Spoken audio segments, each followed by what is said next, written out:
La femme dominante, sa psychologie. Bonjour à vous, ici Stéphanie. J'espère que vous allez merveilleusement bien. Dans cette vidéo, je vais vous parler de femmes dominantes et pas forcément de femmes dominatrices. Je vais vous parler de femmes dominantes parce que je parle de la personnalité d'une femme et non pas de la partie sexualité. Donc uniquement de sa personnalité, et sa personnalité a tendance dominante. Parfois, on confond souvent une femme dominante avec une femme qui simplement s'assume financièrement et puis est autonome et indépendante. Sauf qu'une femme dominante n'est pas forcément une femme qui s'assume financièrement et qui est indépendante et autonome. Et une femme indépendante et autonome et qui s'assume financièrement n'est pas forcément une femme qui est dominante. Donc une femme dominante, qu'est-ce que c'est? C'est une femme qui a une tendance à exprimer du masculin.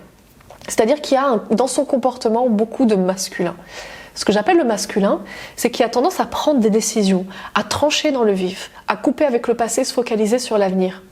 Qui a tendance également à vouloir contrôler les choses, à vouloir maîtriser les choses.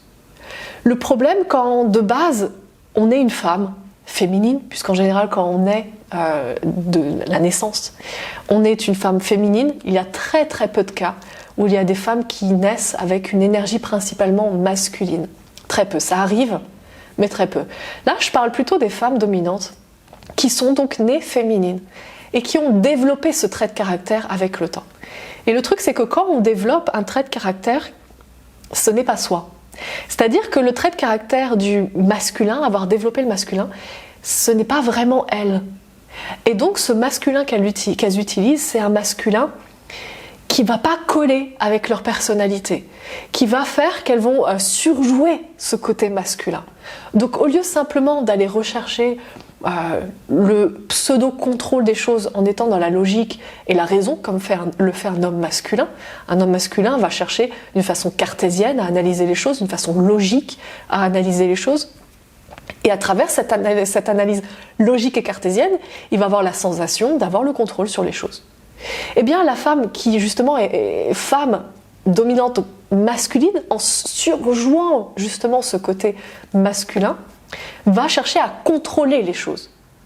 Donc, elle ne va pas chercher en fait à avoir un ressenti de contrôle parce qu'elle analyse d'une façon logique et cartésienne.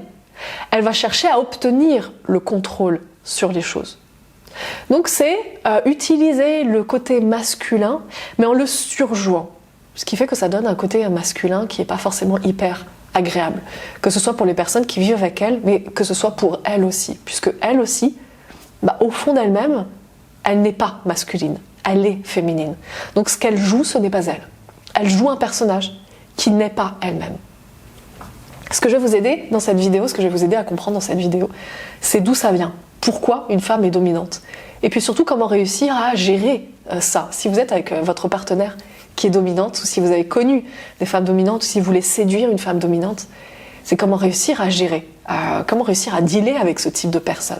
Mais juste avant, si vous aimez la qualité des vidéos que je fais, la qualité du contenu que je vous offre sur YouTube, c'est le moment de vous abonner juste en bas si ce n'est pas déjà fait.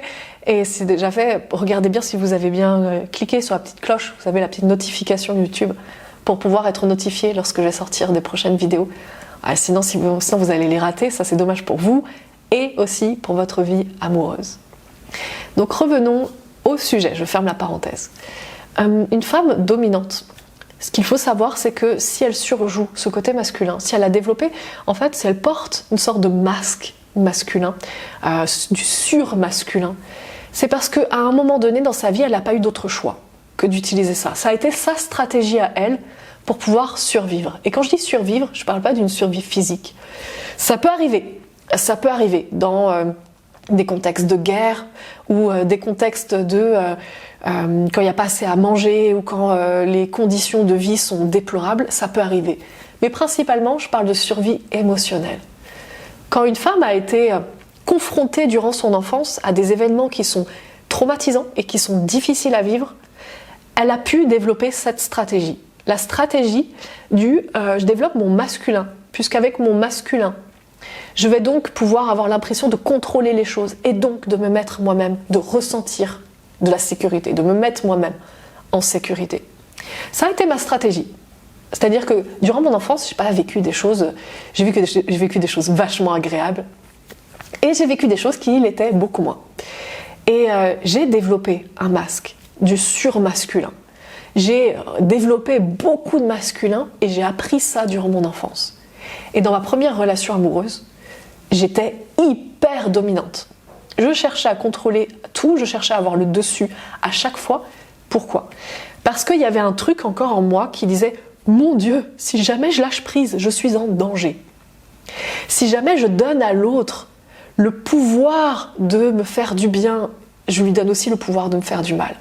Et ça, c'est un risque trop grand pour moi. » Donc je cherchais à contrôler les choses. Je cherchais absolument à mettre tout le temps l'autre dans une sorte de distance. Comme ça, il ne peut pas me faire du mal, mais il ne peut pas non plus me faire du bien. Mais au moins, il ne peut pas me faire du mal.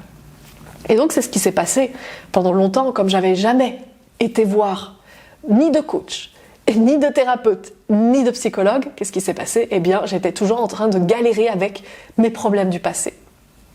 Et à partir du moment où je me suis libérée des problèmes du passé, tout à coup, j'ai pu laisser tomber le masque du surmasculin, le masque de la dominante. Donc le meilleur moyen pour vous de pouvoir gérer ça, c'est de comprendre, et si je vous partage tout ça, c'est parce que ça fait partie du process, que de prendre conscience que si la femme en face de vous est dominante et qu'elle se comporte comme ça, c'est parce qu'elle a appris à être comme ça. Elle a appris à être comme ça pour pouvoir se protéger par le passé. Donc ça vous permet de développer de la compassion par rapport à elle, sans vouloir chercher absolument à la changer. La compassion permet d'accepter l'autre comme il est. Donc ça, c'est vraiment la première étape, juste accepter l'autre comme elle est comme elle est, parce qu'elle a ses raisons qui lui sont personnelles. Vous n'avez pas besoin de savoir ce qui s'est passé dans son passé, vous n'avez pas besoin de creuser, juste prendre conscience qu'elle a développé ce masque, parce que ce masque lui permet de se mettre en sécurité elle-même, d'avoir l'impression d'être en sécurité en contrôlant les choses, en dominant les choses. Parce que son passé est toujours rattaché aujourd'hui à son présent. Donc une autre chose aussi pour vous aider vous à dealer et à gérer avec ce type de personne, c'est d'accepter quand l'autre est pleinement en train d'aborder son masque. C'est-à-dire quand la femme en face de vous qui est dominante, en général dans sa vie, quand tout à coup vous sentez qu'elle devient encore plus dominante, qu'elle cherche encore plus à contrôler les choses, c'est votre responsabilité à vous que de lâcher prise. Pourquoi ? Parce qu'aujourd'hui, si vous lâchez pas prise, vous allez quoi ? Vous battre avec elle, alors que elle, c'est une question encore de survie émotionnelle ? Qui va avoir le dessus là-dessus ? Elle va jamais lâcher. Si c'est une question de survie émotionnelle, elle va jamais lâcher. Vous, c'est une question d'ego, vous voulez avoir le dessus. Elle, c'est une question de survie émotionnelle. À votre avis, qui va toujours gagner ? La survie. Donc c'est de votre rôle que juste de lâcher. Pourquoi ? Parce que la femme en face de vous, soit vous l'aimez pour qui elle est, et dans ce cas, vous acceptez le package complet. Et accepter le package complet, ça passe par développer de la compassion pour elle, en comprenant, à travers la vidéo que justement je suis en train de vous faire et que vous écoutez, c'est en comprenant ça, le pourquoi du comment, pourquoi elle est comme ça. Et également, en acceptant de placer votre couple en premier plan, c'est-à-dire de placer votre couple avant vous-même. C'est le meilleur moyen, puisque la femme en face de vous, vous n'allez pas la changer. Elle est comme elle est. Si vous commencez à chercher à changer l'autre, c'est fichu d'avance. Vous allez juste vous vautrer. C'est-à-dire, vous allez juste, petit à petit, aller à la rupture, si c'est pas au gros clash énorme. L'autre en face de vous est comme elle est. Elle est une femme dominante, elle est une femme dominante. Vous prenez le package entier ou vous ne prenez rien. Mais vous ne pouvez pas vous dire « Ma femme est une femme dominante, j'aimerais beaucoup qu'elle change. » Non, juste non. Non. Vous voulez l'aider justement à laisser tomber ce masque, apporter-lui la sécurité. Le meilleur moyen pour apporter la sécurité à quelqu'un, c'est de l'accepter exactement comme elle est. Donc, voyez à quel point la vie est juste incroyable. Le plus vous voulez qu'elle lâche ce côté dominant, le plus vous devez accepter ce côté dominant chez elle. Le plus vous voulez la changer, le moins elle va changer. Le moins vous voulez qu'elle change, le plus elle va changer. Ça s'appelle la vie. Donc maintenant vous savez exactement ce que vous devez faire, entre guillemets, en tout cas si vous avez envie d'aller mieux dans cette relation, si vous avez envie d'accepter plus l'autre comme elle est exactement, vous savez maintenant ce qu'il vous reste à faire. Sur ce, si vous avez aimé cette vidéo et que vous avez pensé à quelqu'un durant cette vidéo, transmettez-lui la vidéo parce que ça veut dire que cette personne a besoin du contenu, de ce que je dis dedans, dans cette vidéo. La personne a besoin d'une clé que j'ai révélée là-dedans. Je vous embrasse fort, prenez bien soin de vous, passez une magnifique journée et à tout bientôt.